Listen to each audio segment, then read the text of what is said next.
श्री स्वामी समर्थ. तन्वीज ब्लॉगमध्ये तुमच्या सगळ्यांचं स्वागत आहे.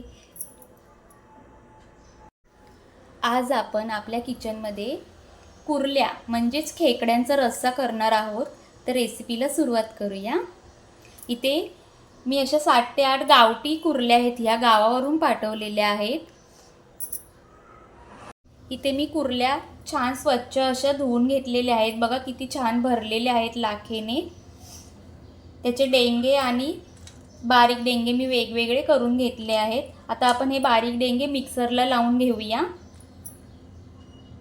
इथे मिक्सरचं भांडं घेतलं आहे, त्याच्यामध्ये मी हे डेंगे लावून वाटून घेते.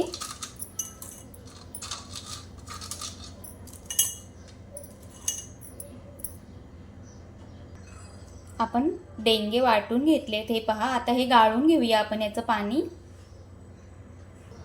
इथे मी अशा प्रकारे चाळण घेतली आहे आणि खाली वाडगं ठेवलं आहे काचीचं. आता ह्याच्यामध्ये आपण हे गाळून घेऊया. जी काही त्याची कच असते ना, ती पूर्ण वरती गाळून काढूया आपण चाळणीमध्ये.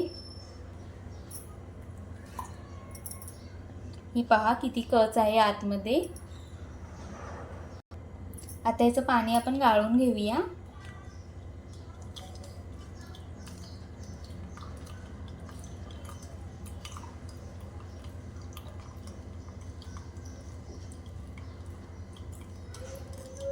ही जी कच येते ना, ती टाकून द्यायची असते.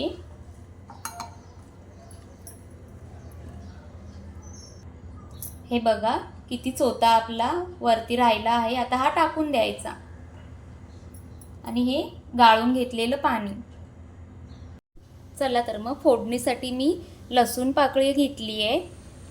5-6 लसणीची पाकळ्या मी ठेचून घेतल्या आहेत. कढीपत्ता आहे, टॅमॅटो आहे, कांदा आहे आणि आलं लसूण पेस्ट आहे. तर फोडणीला घालूया. चला तर मग गॅसवरती कढई ठेवली आहे, त्याच्यामध्ये 3 पळी तेल ओतून घेतलं आहे. आता आपण याच्यामध्ये लसूण टाकूया ठेचलेली.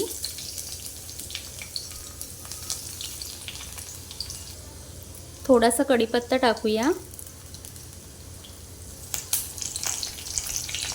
आणि छान परतून घेऊया. लसूण लाल झाली पाहिजे आपली.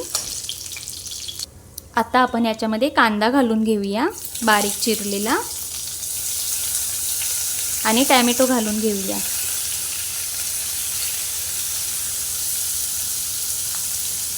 आणि छान परतून घेऊया. ह्याच्यामध्ये आलं लसूण पेस्ट घालूया आणि परतून घेऊया. हे पहा आपला टॅमॅटो छान असा मॅश झालाय. आता आपण याच्यामध्ये मसाले टाकून घेऊया. अर्धा चमचा हळद टाकत आहे मी. 1 चमचा गरम मसाला टाकत आहे. 1 चमचा लाल मिरची पावडर आणि 1 चमचा मालवणी मसाला टाकत आहे मी. आता मसाले छान परतून घेऊया फोडणीमध्ये.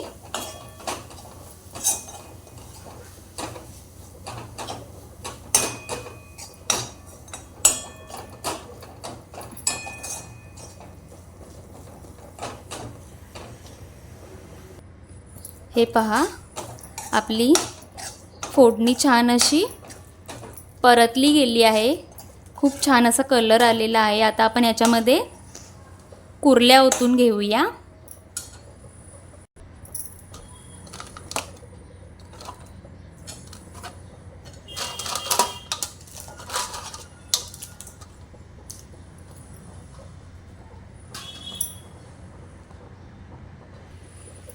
आता छान परतून घेऊया या. आता याच्यामध्ये मी गरम पाणी घालणार आहे.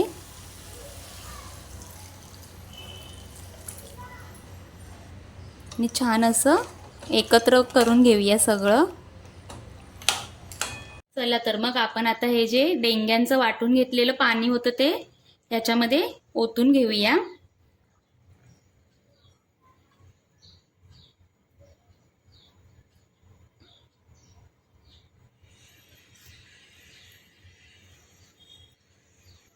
मस्त असं ढवळून घेऊया आपण.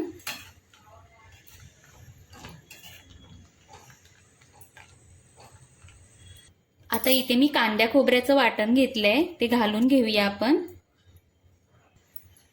आणि छान एकत्र करून घेऊया.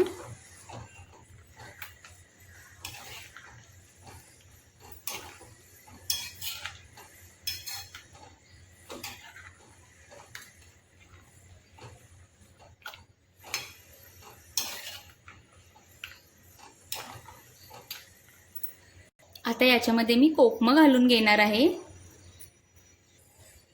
चवीपुरतं मीठ घालून घेऊया.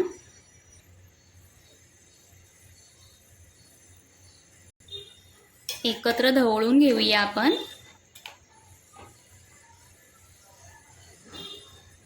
दोन मिनिटं झाकण ठेवून वाफेवर शिजवून घेऊया आपण. 2 मिनिटं झाली आहेत. आपण झाकण काढून बघूया. किती छान कड आला आहे बघा आपल्या कुर्ल्याच्या रश्श्याला.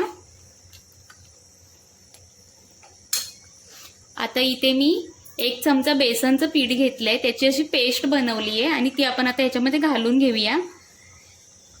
बेसनच्या पिठाने खूप छान अशी चव येते कुर्लीच्या रश्श्याला. आणि छान ढवळून घेऊया आपण.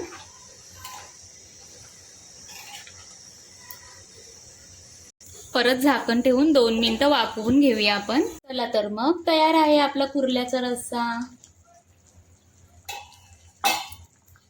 आता याच्यावरती आपण कोथिंबीर टाकूया आणि सर्व करूया. कोथिंबीर टाकून सर्व करूया.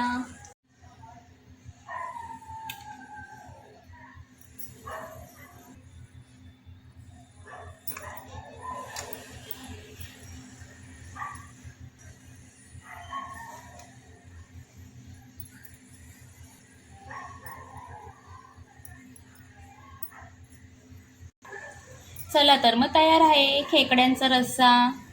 जाता जाता माझ्या चॅनलला लाईक, शेअर आणि सबस्क्राईब करायला विसरू नका.